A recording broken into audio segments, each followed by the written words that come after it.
The airport was a mouth that kept swallowing people and spitting them out somewhere else. I stood still. Bare hands, empty pockets, no phone, no wallet, no boarding pass. The screen above me blinked. Canceled. I didn't need to check the name. I already knew who had done it. That was when the woman stopped in front of me. Black coat, no jewelry, eyes like glass after a storm. She leaned in, close enough that I could smell clean linen and something sharper beneath it. "Pretend you're my husband," she whispered. I didn't move, didn't answer. "My driver is almost here," she added. A pause, measured. "Your wife will regret this." The words didn't land like comfort, they landed like a blade sliding into a sheath that had been waiting for it. Behind her, I saw my reflection in the terminal glass, a man abandoned with surgical precision. This wasn't an accident. This was punishment. And somewhere, very far from here, my wife believed I was finished. I felt something settle in my chest. Not panic, not fear, clarity. The fight had been quiet. That was the first mistake. No screaming, no thrown objects, just her standing in our penthouse kitchen, scrolling through her phone while I spoke. I had asked a simple question. "Who is he?" She didn't look up, didn't deny it.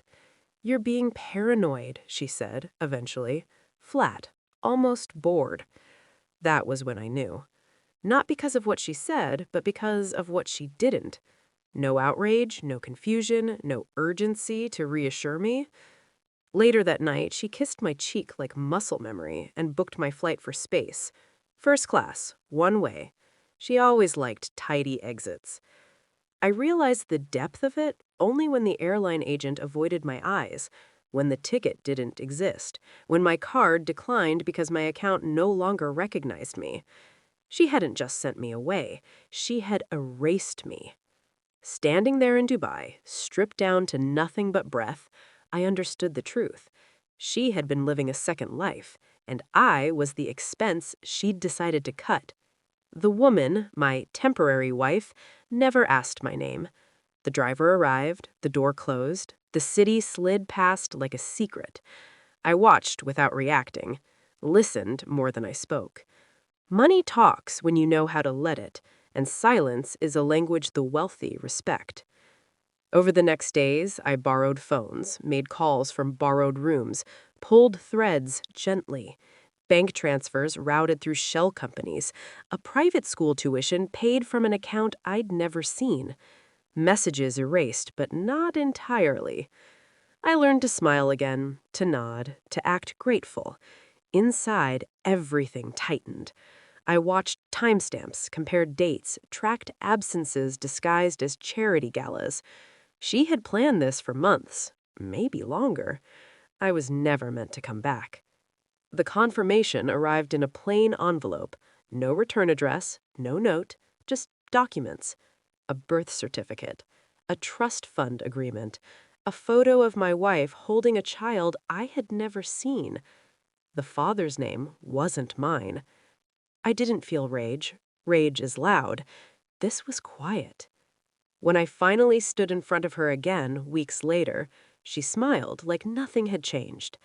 I placed the envelope on the table, pushed it toward her. "Is he happy?" I asked. She froze. Didn't cry, didn't speak. Her silence was confession enough. "I already signed the papers," I said calmly. "The ones you forgot about." Her eyes lifted. Fear, finally. The multimillionaire woman had kept her word. Her lawyers had found mine. Control doesn't require shouting, only timing. "You canceled my ticket," I continued, "so I canceled your access." Her accounts were frozen, her partners notified, her secrets no longer private. I stood, buttoned my jacket. This is where I stopped pretending. She reached for me, missed. I walked away without turning back. Not because I was strong, but because I was done. The airport had tried to swallow me once. It failed. I don't think about her now, not with anger, not with longing, only with distance. Some betrayals don't break you. They remove what was never yours, and that kind of freedom is permanent.